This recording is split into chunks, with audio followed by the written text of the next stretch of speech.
The Sterling Heights Regional Chamber of Commerce hosted a forum on a hot topic in the local industry, tariffs. As Melanie said, I recently received a letter from Mayor Provenzano from Sault Ste. Marie, Ontario, and another mayor from Ontario, just asking if we're considering these tariffs and the impact it's going to have, and what it's going to do in communities like Sterling Heights and communities like Sault Ste. Marie, Ontario, that are heavily reliant on the automotive industry. I don't need to really belabor the point here in Sterling Heights. We've got 4 automotive plants just down the street in Warren. We've got the GM Tech Center that's supporting 10,000 plus jobs. And so whatever happens in the automotive industry is going to be very impactful here in Metro Detroit. That goes without saying. The reality is we now have agreement in place, or to proceed in place, I should say, with Canada and Mexico. Congress has to vote on it. We've been going through the details on it. It looks like it makes sense. I don't know. We'll hear from the mayor, see if it makes sense for Canada. But there were things that were resolved in that have been outstanding issues for a long period of time with Canada and with Mexico. We are close to having an agreement done with Europe. You'll find it interesting that France wants to keep their special deals on their nice little cheeses and wines. They want to protect their ag industry and ag in particular areas.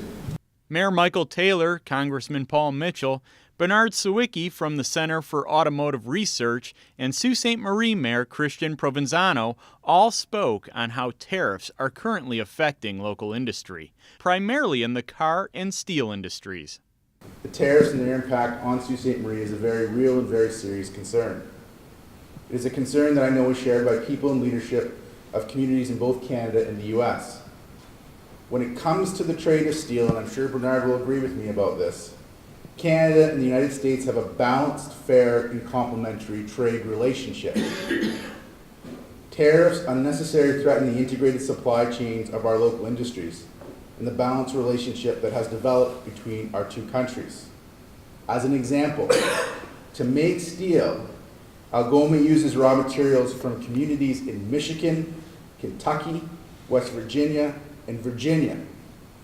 These raw materials pass through those states along with Michigan and Ohio.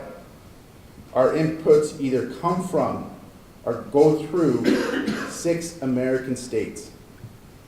In 2017, $12 billion of steel was traded between our two countries, with $6 billion exported into the U.S. and $6 billion imported from the U.S.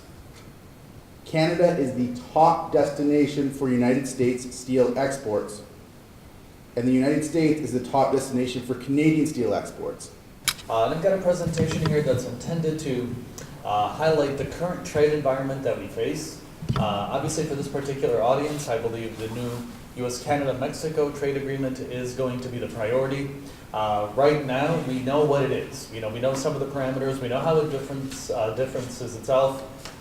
Getting a little bit more into depth on that, no need. I'd like to focus on the agreements more than this. But here are the top 10 U.S. states by export. So we've shown you who is dependent on which country now, how much.